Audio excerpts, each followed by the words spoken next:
Halo bos, selamat datang kembali di channel gue. Kenalin lagi, nama gue Ferdi. Dan di video hari ini gue akan ngebahas satu produk lokal bentuknya serum. Dan hasilnya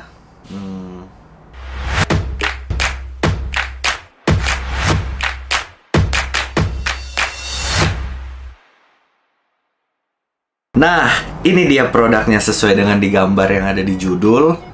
Sesuai dengan gambar dan sesuai dengan judul maksud gue. Di tangan gue tuh udah ada di Aubrey Niacinamide Skin Booster. Nah, gue pakai dia itu kurang lebih sudah 3 minggu. Dan disclaimer sedikit, gue dapet si produk ini, gue akhirnya beli si produk ini gara-gara direkomendasiin oleh temen gue sendiri. Kata dia serum ini bagus, memang memberikan efek cerah yang lumayan cepet dan memang sesuai gitu loh dengan klaim dari si di Aubrey sendiri. Nah, gak usah kebanyakan bacot, gue mau langsung bahas mulai dari packaging. Oke, dia kalau kalian beli tuh dia di dalam box kayak gini ya. Boxnya ini warna abu-abu, terus ada emboss gold gini. Menurut gue dari packaging dia kelihatan mewah banget. Dan untuk si serumnya sendiri, dia itu dari frosted glass gini loh. Jadi ini kaca ya, dan pipe-nya sih plastik. Cuma ya dia bentuknya ya serum pada umumnya gitu loh, gimana sih. Kemudian untuk kandungan sendiri, si di Aubrey ini dia ada niacinamide 10% sesuai dengan namanya, Niacinamide Skin Booster. Kemudian dia ada vitamin B5 1%. Kemudian dia juga ada sodium hyaluronate dan ada allantoin. Oke, mungkin gue bahas singkat-singkat kali ya mengenai si kandungan yang ada di serum ini, di Skin Booster ini. Yang pertama itu niacinamide. Who doesn't know niacinamide ya? Jadi dia fungsinya sih untuk membantu regenerasi kulit, kemudian mencerahkan juga, anti-inflamasi juga, meredakan jerawat iya, banyak aja gitu deh pokoknya fungsinya si niacinamide itu. Kemudian vitamin B5 di sini tuh dia pakainya pantenol. Pantenol itu fungsinya apa? Pada dasarnya si pantenol itu memang dia gunanya untuk melindungi kulit gitu loh. Melindungi kulitnya seperti kayak anti-inflamasi. Kemudian dia juga bisa menambah elastisitas kulit, kemudian kelembapan kulit. Pantenol sendiri juga bisa meredakan iritasi. Terus kayak kalau kalian lagi ada merah-merah karena cukuran mungkin kalau cowok, nah dia juga bisa ngeredain si merah-merah itu. Itu dasarnya si pantenol dan yang digunakan di dalam si niacinamide ini gitu bos. Kemudian dia juga ada sodium hyaluronate. Sodium hyaluronate itu sendiri dia kurang lebih kayak agent yang bersifat humektan. Humektan itu apa? Jadi nah kalau humektannya sendiri dia fungsinya untuk dia tarik nih kelembapan udara, kemudian dia kunci tuh di lapisan paling luar kulit. Jadi intinya dia fungsinya untuk juga menjaga kelembapan kulit gitu bos. Nah kemudian dia juga ada pakai si allantoin. Allantoin itu apa? Dia fungsinya untuk menenangkan kulit, kemudian anti-inflamasi juga. Allantoin itu juga bisa membantu kulit itu buat healing. Healingnya tuh jadi kayak kulit stres nih dia bisa tenangin gitu loh. Intinya sih sebenarnya allantoin ini mirip kayak Cica, Centella asiatica. Mungkin kalian lebih familiar dengan si Cica itu, tapi kurang lebih Cica dan allantoin itu hampir sama bos. Nah itu dari sisi ingredientsnya si niacinamide skin booster ini ya bos ya. Kemudian gue mau ngebahas teksturnya. Dia itu lumayan kental, terus warnanya putih susu gitu. Nah ini untuk teksturnya kurang lebih.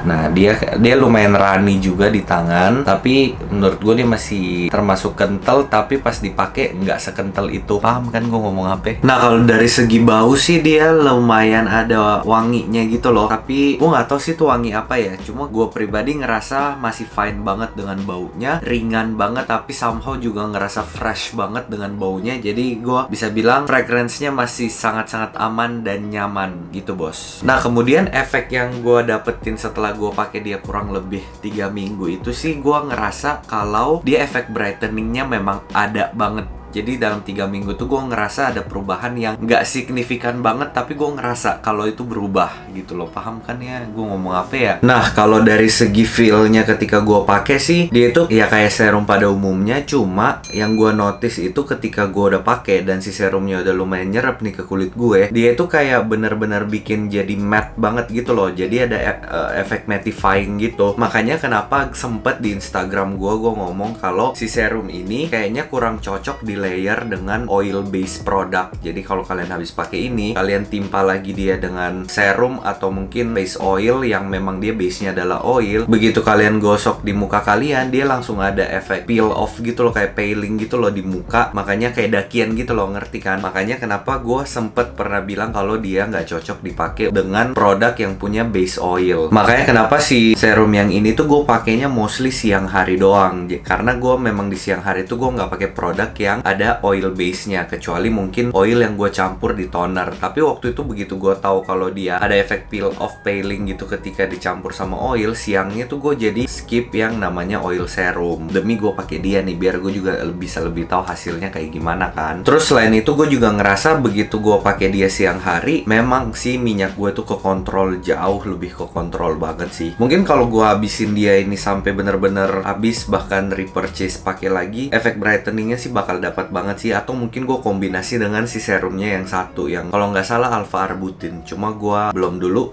gue lagi fokus aja dulu gitu cobain si dia. Nanti baru mungkin nextnya kita cobain yang alpha arbutin. Oke, terus satu lagi nih, gue mau kasih tips. Banyak sih yang pasti masih bingung nih, kayak ini kan dia niacinamide 10%, terus gimana kalau gue udah pakai moisturizer yang ada niacinamide-nya juga? Misalnya niacinamide-nya 5% nih, berarti totalnya jadi 15% dong si kandungan niacinamide. Boleh nggak? Aman nggak? Gimana nggak gitu? Bahkan ada beberapa yang nanya di kolom komen gue di beberapa video, ya gimana kalau pakai serum yang 10% terus ditampol lagi pakai moisturizer yang 5%, itu aman nggak? Jadi sebenarnya gini sih, gue udah coba cari tahu dan gue udah coba baca beberapa artikel, beberapa yang ditulis juga sama kayaknya dermatologis, dokter di luar sana. Sebenarnya tuh nggak ada kandungan yang misalnya nih kayak kulit wajah itu hanya boleh 15%, kulit wajah hanya boleh 10% pakai niacinamide-nya. Niacinamide untuk wajah tuh hanya boleh sekian. Nggak ada pernah studi yang mempatenkan kulit hanya boleh sampai batas tertentu. Gue pun pakai dia dengan moisturizer yang ada kandungan niacinamide 5%. Jadi udah 15% gitu loh, dan ya syukurlah kulit gue tuh masih fine-fine aja. Jadi ini kesimpulan yang gue buat sendiri sih sebenarnya. Ketika gue mau pakai niacinamide yang kandungannya 10%, terus moisturizernya juga ada niacinamide-nya 5%, gue lihat nih kandungan lain yang mengikuti. Kayak misalnya si serumnya yang ikutin dia tuh apa, moisturizernya yang ikutin apa. Gue kasih contoh, kayak si Diaubry ini, dia kan ada yang tadi gue bilang si panthenol sama allantoin. Mereka kan merupakan kandungan yang fungsinya untuk menenangkan kulit, menghidrasi kulit. Sedangkan kalau gue pakai misalnya moisturizer dari something gitu yang niacinamide 5%, tapi dia itu diikutin sama si ceramik yang juga melindungi skin barrier kulit. Kemudian kalau si moisturizernya Dermy Beauty yang warna pink itu, dia juga niacinamide-nya 5%, tapi dia juga ada centella asiatica-nya. Jadi menurut gua, balik lagi ke kondisi kulit kalian, mereka bisa terima atau enggak, terus kayak efek yang ditimbulin sama kulit kalian tuh seperti apa. Sejauh ini gue juga, yaitu yang gue bilang tadi, gue lihat nih kandungan yang mengikuti tuh apa. Kalau memang ada kandungan-kandungan yang menenangkan kulit dan semacamnya, itu gue berani. Sedangkan kalau nggak ada, misalnya strong semua nih kandungannya, nah mungkin gue akan layering satu lagi serum yang fungsinya untuk menenangkan dulu, atau mungkin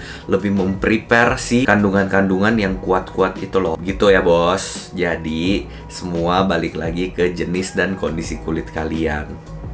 Mengerti bos? Oke, jadi kesimpulannya serum ini bisa banget dicoba dan dia juga aman buat kulit sensitif dan semua jenis kulit. Sejauh ini di kulit gue itu nggak ada masalah, malah menimbulkan efek positif dan ya gitu mencerahkan bos. Jadi gue bisa rekomen lah si serum ini bisa dicoba buat kalian. Oke bos, segitu dulu video dari gue. Nanti gue akan ngebahas lagi produk yang lain. So I'll see you bos on my next video. Bye.